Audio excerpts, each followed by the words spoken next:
Mr. Deputy Speaker, the United Kingdom went into this global recession with employment at an all-time high, inflation, public debt and interest rates at low levels.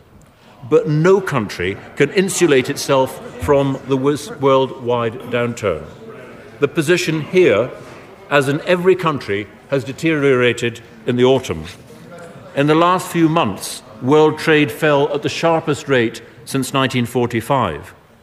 And as an open economy, we are the world's sixth biggest exporter of goods and the second largest exporter of services. We are affected by the collapse in demand in other countries. The unexpected severity of the recession has led the IMF to downgrade its own forecasts for the world economy 3 times since October.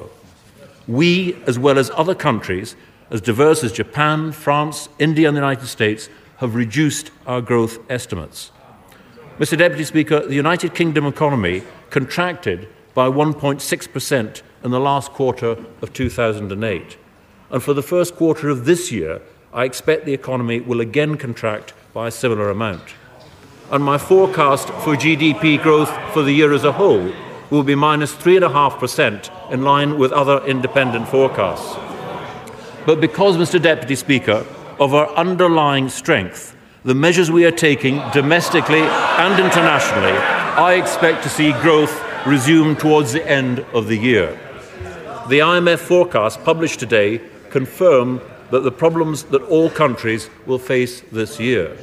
But they also show that the British economy will suffer less than Germany, less than Japan, less than Italy, and less than the euro area as a whole this year. The British economy, Mr. Deputy Speaker, is diverse, it is flexible, and it is resilient, which is why I believe we can be confident in recovery. Next year, because of the pickup in world demand and the continuing benefit of lower prices and the substantial recovery measures being put in place, I'm forecasting growth of 1.25% in 2010. In future, the sources of our growth will be more varied, and we need to ensure that we play to our country's strengths. It will increasingly come from an expansion in investment by businesses in the industries of the future, such as low carbon, advanced manufacturing and communications. And these industries together are as important to the British economy as the financial services sector. And that's why it's been so important that we've increased, for example, investment in Britain's science base by 88% in real terms over the last 10 years. Growth will also be driven by the opportunities to export as the global economy doubles in size in the next 2 decades.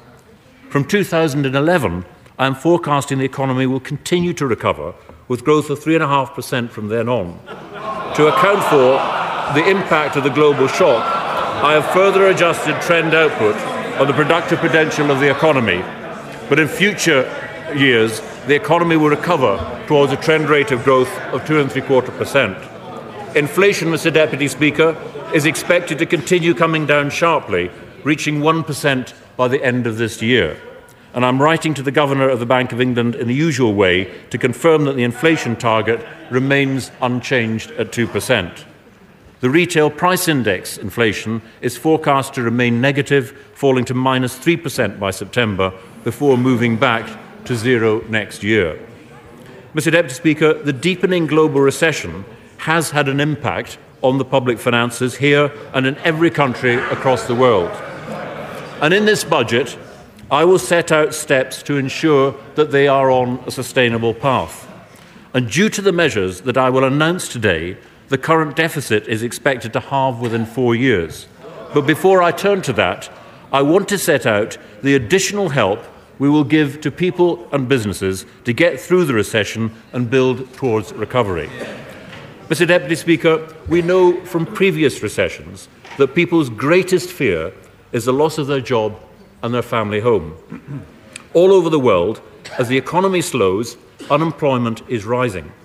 In the UK, claimant count increased in February by 137,000. Today's figures show that in March it went up by 74,000, making the total claimant unemployment rate 4.5%. Now, it's not in any government's power to prevent all job losses. And even when the recovery is underway, it'll take time for unemployment to start falling. But governments must give people targeted help to find a new job as quickly as possible, and where necessary, to gain the new skills which will allow them to do this. This isn't just morally the right thing to do, but it's economically essential, because all the evidence shows that the longer people are out of work, the more difficult it becomes for them to re-enter the labour market. So today, I will announce steps to ensure short-term job loss does not turn into a lifetime on benefits. Mr. Deputy Speaker, the core of the government's approach is the Job Centre Plus network.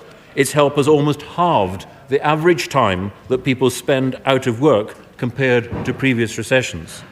And even in the tough economic conditions since November, it has helped over 1 million people move back into new employment. Mr. Deputy Speaker, I'm determined that this support can continue to be given to people who lose their jobs. In November, I increased resources for the Job Centre Plus network and the New Deal by £1.3 billion. I can announce today an additional £1.7 billion worth of funding so that everyone can receive the high-level support and high-quality support to which they're entitled.